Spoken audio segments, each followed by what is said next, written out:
Hey everybody, welcome. Welcome to this presentation. Thank you, Jen, and everybody in WWJ for your support and for giving me this opportunity to present on a topic that I'm very passionate about, and that is self-care.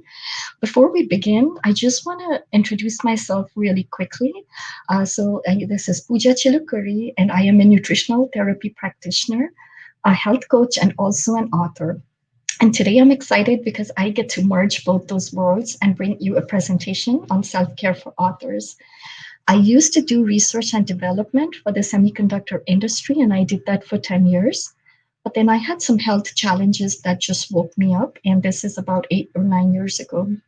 And that's when I decided to go and get a formal training in health and wellness. And since then, since 2013, I have actually been teaching workshops and little wellness education classes.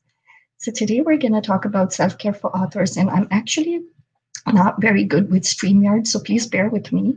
Once I start sharing the full screen, I may not be able to see the comments, but once this presentation is over, I am happy to take all your questions. So I'm going to go full screen, see what you guys going to do slideshow. Yep. So before I begin, I just wanted to let you all know that whatever I share, whatever I present, I always make people aware. If you have any medical conditions for which you are under a physician's care and you're taking any medications, if you make any changes to your diet or to your lifestyle, it's always a good idea to keep them in the loop and let them know.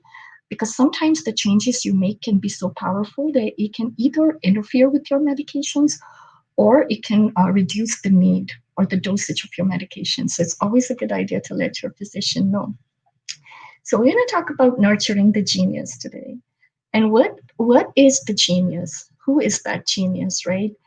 The word genius actually comes from the Latin root word, and I'm probably not going to pronounce it right. I think it's gignere. And what it means is to bring forth or to give birth. And as writers and authors or musicians or any creative person, right, you're always bringing forth, you're always giving birth. And even if you're not in the creative arts, I think all humans were always birthing something. And so the Romans actually defined genius as an inner spirit, holy and inviolable. And, this is from the book, The War of Art by Stephen Pressfield. And I love this book. If you have a writing block, this is the book that I suggest that we can read. So this is something very sacred in all of us. And, we know that we're made in the image of God. And so creativity, that's built into our, us loaded into our hardware, right? It's the default. But we want to do everything we can to protect and nurture ourselves because this genius lives in this body that we need to take care of. And so I like to use the 5F approach because I think these are 5 areas that I have had to work on in my author life, in my life. And I look at these areas, think of them as plants that you're tending to. Think about how you take care of your child, your pet, your plant. Well, these are 5 areas that we need to tend and take care of so that we can be productive and creative and free to, just let that creativity flow. And so it's food, family, finances, faith, and fun. And I'm going to talk about food a little bit longer than the others because that's the topic that I'm most passionate about. So when we think of food, I want us to think about If you were going to go build a house and you were going to build it for a very special person, how would you build that house? What raw materials would you choose? Would you go out there and make sure that you had the best materials, the best foundation? So it's the same way for your body, because this is the house in which your spirit lives. And this is the house which houses that genius and that creative person. So why not make sure that it's built from the best raw materials? And the best raw materials we find in Mother Nature, right? I've been told as a nutritionist many times that, oh, good nutrition is just about you just eat fruits and vegetables and stay away from junk food, and that's it. Although that's true, today I want us to think about food and nutrition in a just a little bit different way, right? So when we eat, this is my little checklist on the right hand side. I have these 5 things that I go through when I'm preparing the meals for my family, and I try to do most of my prep on the weekends. Have I chosen whole foods versus processed foods, right? So processed foods would be any time that we're eating out of a box, anything which has a label and that label is really long. So the longer the label, think more chemicals, more processing. And whole foods are simply foods that are found in nature or are lightly processed, like bread is not exactly found in nature, but if it's minimally processed, then it can be a whole food as well. So just going through the checklist, making sure, is my food whole food or processed food? And then looking at the nutritional density of the food. So, for example, if I grab a bag of potato chips versus a few slices of apple, which one is more nutritionally dense? It gives you more nutritional value for your buck, for your calorie count, right? It's going to be the apple. Same thing. Reducing the chemicals. These days, there are so many chemicals in our environment, and we're going to talk about the ones to avoid. I'm going to walk you through that. And then supporting your brain, because what we eat to support life, to support our bodies, but our brain is the big tool that we need to write, right? We use it for writing, we use up our nerve cells. So how can we support our brain and make sure that's healthy? And then being mindful of what we put inside our bodies. Think about what we're drinking, because it's easier to drink those chemicals and those high calories and sugar, much easier to drink it than to eat it.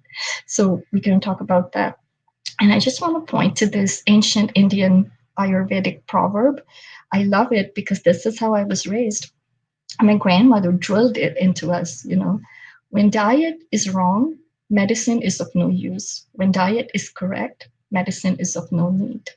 And then up on the left, this picture, just a rule of thumb, if your food can go bad, it's good for you. If it can't go bad, it's probably not as good for you. And the way I explain it to my kids is, if the bacteria don't even want to eat it, why would you? And seriously, you can do this experiment. You can put like something from a box, like a pasta or a cereal, out on your countertop, and then put like a piece of fruit or vegetable next to it. And those bacteria will go for that fresh food, that fruit or vegetable. So the easiest way for me to think about, and this is what I use, I always like to give out these little mantras because they're so easy to remember. And I don't want us to think that feeding your family healthy or eating healthy is hard. It shouldn't be, and it shouldn't be overwhelming, and it shouldn't be a lot of work. If we just are mindful of just a few things, we can make it easy and you can make it fun. When I do my prep work in the weekends, I have my loud music on, or you can have your favorite TV show on. And, my family knows that that's my me time. So if you can sort of club this together with another hobby, then it becomes fun. And then it's not as much work. So on the left side, you see it says go green, go blue, go nuts, and go fish. So this is a mantra that I use. Let's say every week, do I have something green? Do I have something blue? If you're not allergic to nuts, using nuts is a good source of healthy fats. And then fish, if you don't eat fish, if you're vegan or vegetarian, you can replace that with flax or walnuts. So there are ways. So this picture always helps me remember, do I have salads in my meal? Do I have soups? Do I have spices? Do I have some seafood or flax? So that helps me be accountable that I'm getting some healthy meals in my week. And phytochemicals, this is a whole new class of nutrients that is being studied right now. These are all the colorful chemicals in your plant. So you definitely want to eat colors, fruits and vegetables and berries. And there is a type of color that we want to avoid as much as we can. And those are the chemical colors, especially the dyes. And unfortunately, we find these a lot, especially in like food that is marketed to children. And so nowadays they have healthier options and we're using vegetable juices as colors. So all we have to do, if you pick up a box of cereal, because I always say that we can't always eat 100% perfect all the time. So if you're following like the 80-20 rule, where 80% of the time we're eating healthy, and then 20% of the time we're just grabbing whatever's convenient, right? So even for that 20%, how can we make it less unhealthy? So what I do is I read the labels, and if it has any of these artificial colors, then I look for another box next to it. It's usually there that has colors that are added that are based on fruits or vegetable juices. So that's a little bit healthier, a little bit better, and I feel less guilty feeding it to my kids. So there's that. And then the labels, we want to make sure that if we're eating any processed food, even the 20%, that we grab the label that has the shortest ingredient list. Usually, that's the better way to do it. And then you have this environmental working group. They're a nonprofit. And if you go on their website, they have a list of chemicals that they have researched and they ask us to avoid it. And it's called the Dirty Dozen. You will find that on that website. And I will put this link in the comments so you'll have it. And then talking about healthy fats, because healthy fats in our diet, this is where a lot of us, and I know that this is where I was doing things quite wrong actually, because I was using a lot of trans fats and artificial butter and fried foods and fast foods. And the things on the bottom, they are the fats that can create inflammation. And inflammation overall is something we don't want because that leads to diseases. But for our purposes, for our writing life, inflammation is horrible for the brain and it can really slow us down. And, there's inspiration that we wait for, but sometimes if your brain is alert and you're energetic and you have low inflammation, you're likely to be able to create from that space without feeling the hindrances. Because I do sometimes, I feel like my brain is in a fog, and no matter how inspired I am, I can't get the words out on paper. So it's a good idea to keep inflammation under control. And all of the foods on the top, those are your sources of healthy fats. That's a salmon, and you have walnuts, avocados, and olive oil. So I just want to, because a picture is worth 1,000 words, I just want to show us this because we're using up our brain cells, right? Well, to write, it really takes a lot. The brain is getting a lot of exercise when we're writing. And so the nerve cells they have a protective sheath around them. That's actually the picture of a nerve cell. And that's the tail. These cells are different from the other cells in your body because they have this tail. And this tail, which is the axon, it's called the axon. It has like a myelin sheath around it that protects it. It's like an insulation around an electrical wire. And if you look at the picture on top, all of these junk foods will actually fray that wire, and all of these healthy foods keep that sheath intact. So I love this picture because it just speaks to me and reminds me that if I want my brain to function healthy and smart, because good fats build neurotransmitters that also help us with our moods and with our learning. So definitely want to eat right for the brain. And also about your drink, what beverages are we drinking during the day, right? Sodas and energy drinks, I try to steer clear of them as much as I can.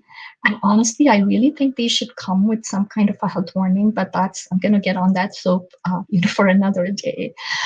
Maybe if enough people lobby, we'll get there. But sodas and energy drinks, and this, if you look at this label, that's typical of a soda can label. And one of the things that I want to show you, and I hope that you can see this because I can't see what you are seeing. So I'm going to hope that you can see this, and I'm going to hold it up to my camera. This is 10 teaspoons of sugar.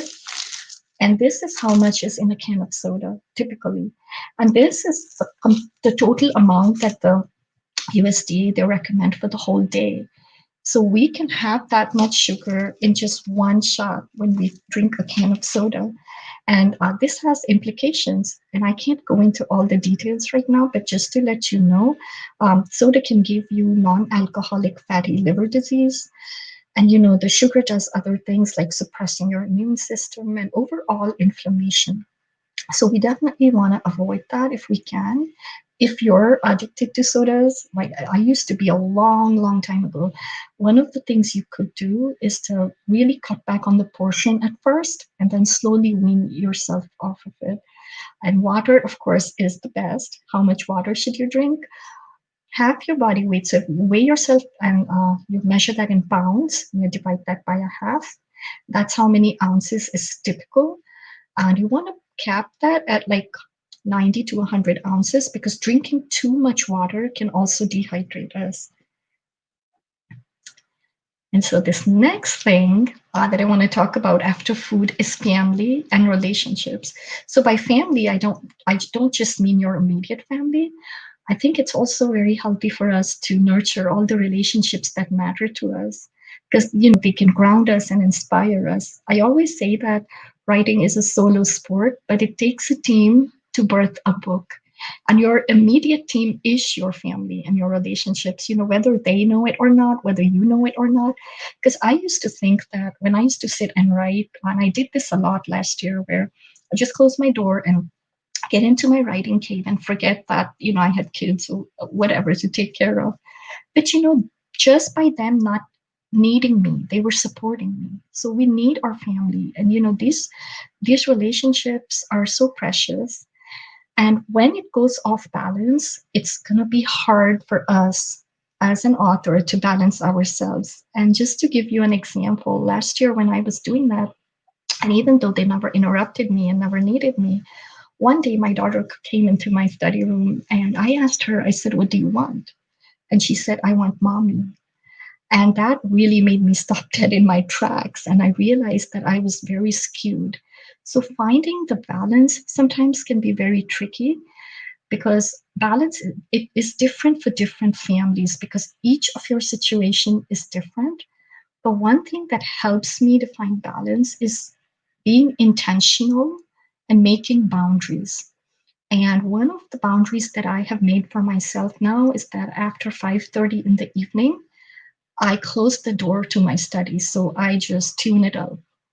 And I know it's hard because sometimes inspiration will hit you at a time when you're not even thinking about it. Like I'll be spending time with my daughter doing something, and all of a sudden I get inspired and I want to sit and write. So what I've started doing is I've started using the notes feature on my phone. And if you have anything like that where you can just dictate and speak into it so you don't lose your thoughts, but I still maintain that boundary that I refuse to get in back in my study and write. But that works for me. And it would be something else that works for you. So you kind of have to figure this balance out for yourself. And so just remembering discipline and boundaries in a situation. And this is a plant you really want to water because it's just overall when your family's happy, then you're happy and thriving.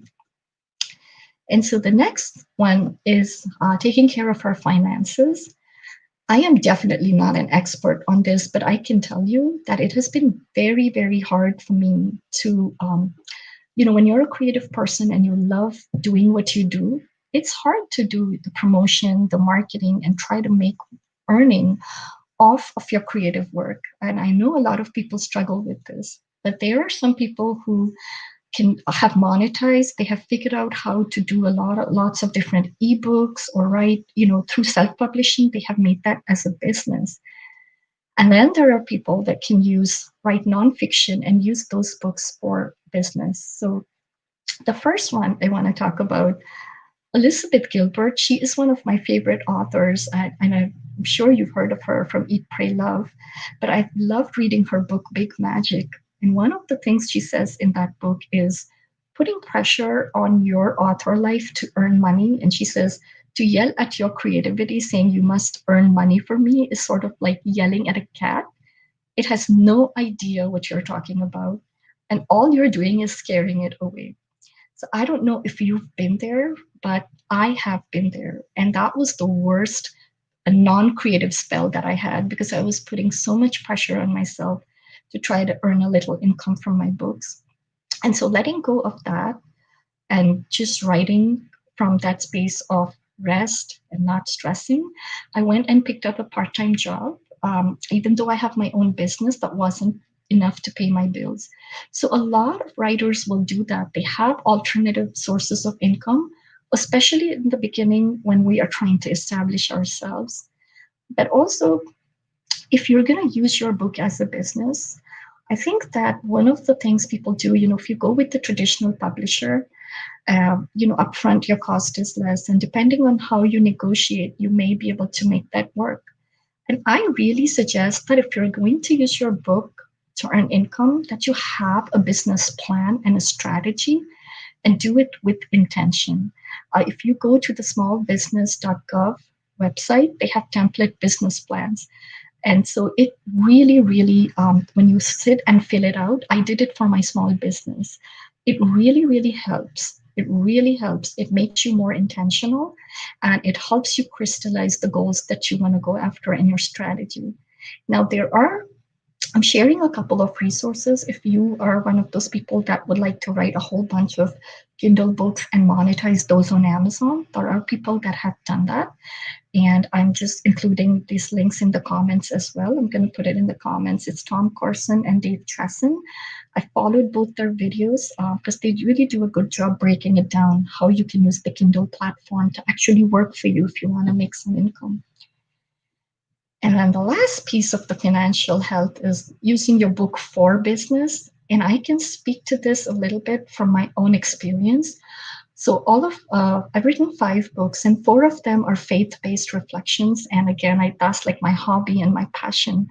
But the 5th one that I actually wrote it for my business, and it's a book on how to make sure that you're doing the right things before you buy any supplements. So it's like a beginner's guide.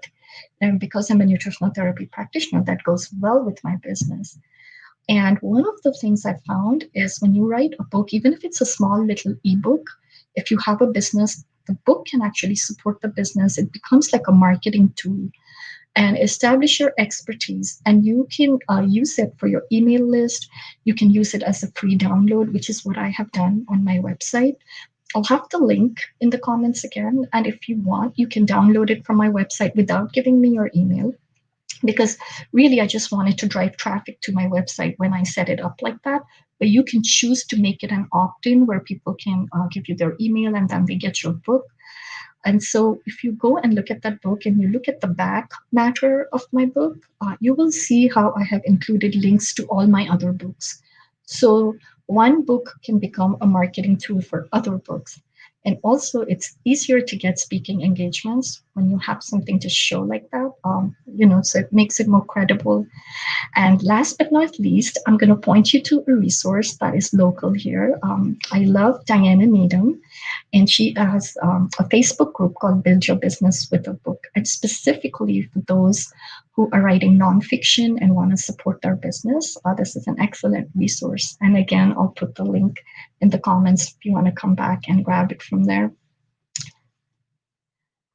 And this faith. So I don't think we can separate these out. We say faith in God, faith in yourself, faith in your message, and faith in the process. I think these all go together. And, one of my favorite scriptures is in Psalm 139, and it says that we are fearfully and wonderfully made. So I know that when God made you and He put a lot of intention into it, right? There's a purpose. And there's a reason why an idea comes to you and not me. There's a reason why your heart beats for a subject that mine doesn't beat for, and mine will go beat for a completely different topic, right? So there's a reason we have these passions, and there's a reason you are feeling like you need to write a book. I would say definitely have faith in yourself, in God, in your message, and in the process. Because one of my favorite quotes, again from Elizabeth Gilbert, is it may have been done before, because you and I know that there's nothing new under the sun, right? The writer of Ecclesiastes even says that. but it has not been done by you, but it needs to be expressed through you. So we have to trust that, and we have to trust the process. Things take time. If you plant a seed, it doesn't become a tree in overnight. And I'm gonna also point to this verse, which I love, and it's the Apostle Paul writing, we're God's handiwork created in Christ Jesus to do good works, which God prepared in advance for us to do.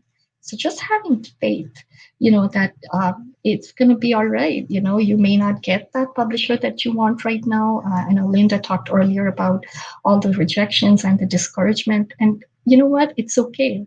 We just keep following the beat. Whatever we've been told, whatever's been downloaded into you, let's just follow it and trust it. And last but not least, I love this quote on the left hand side. The creative adult is the child who survived, right? If we want to nurture our creativity and boost our productivity, the best way to do it is by having fun and by really, really enjoying. Scientists have discovered that it takes at least 400 repetitions to build a new synapse in the brain, right? It's a new wiring, a new circuit. Unless it's done with play, then it only takes between 10 and 20. So let's never underestimate the power of having fun and enjoying our work and enjoying what we do. And last but not least, self care is not selfish. I used to think this way a long time ago. The last 6 years, I've actually had to spend unlearning that self care is definitely not selfish. And if you're going to take care of all these plants in your life that we talked about, the 5F, you have to take care of you. And how would you treat, again, I'm going to ask you, how would you treat your dog, your child, your plants, right? So why not extend that same compassion towards ourselves? Because whatever we have to do in this world, we cannot serve from an empty vessel. I want to leave you with this thought. And if you have questions, I will take it. Let me stop sharing my screen and make sure that I am. So yeah. If you have any questions, I'm gonna take them now. I don't see them, but let me. Okay, let's see. I don't. Oh, and thank you for joining. I see these comments. Thank you so much for coming, taking your time. If you have, London already gave us tips about water and eating healthy. She sure did. Uh, oh, thanks, Jen. I know you love those sodas, and I'm so thank you for sharing that. Um, yay. Yes, Dory, I see that. Too much junk food, not too many sweets, and yep.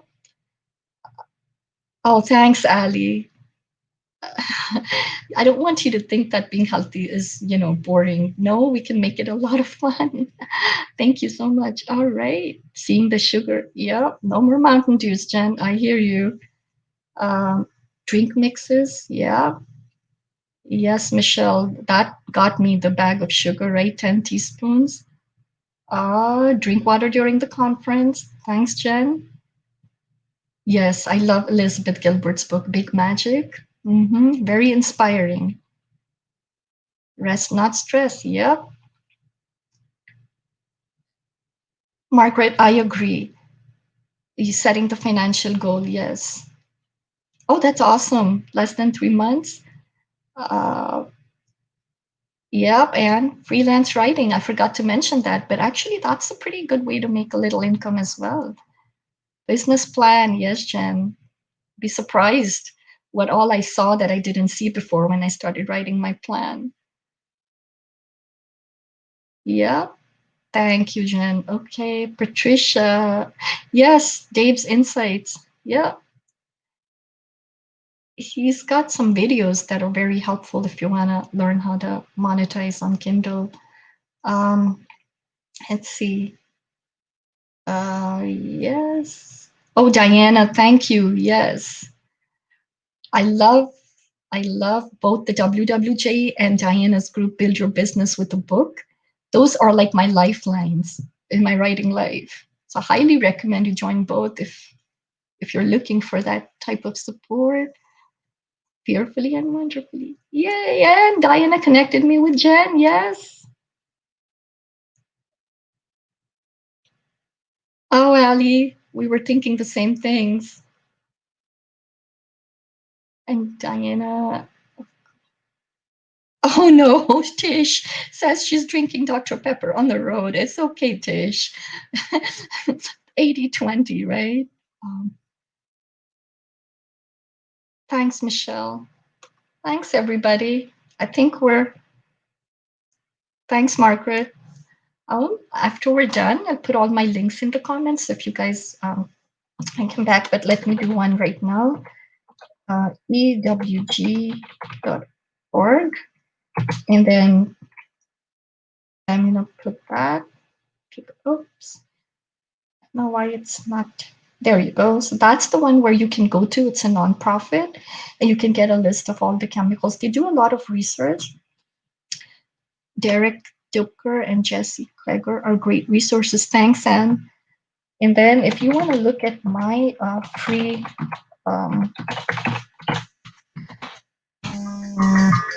oh, that's my alarm because I was like, I didn't want nutrition. Oops. And let's put this in here.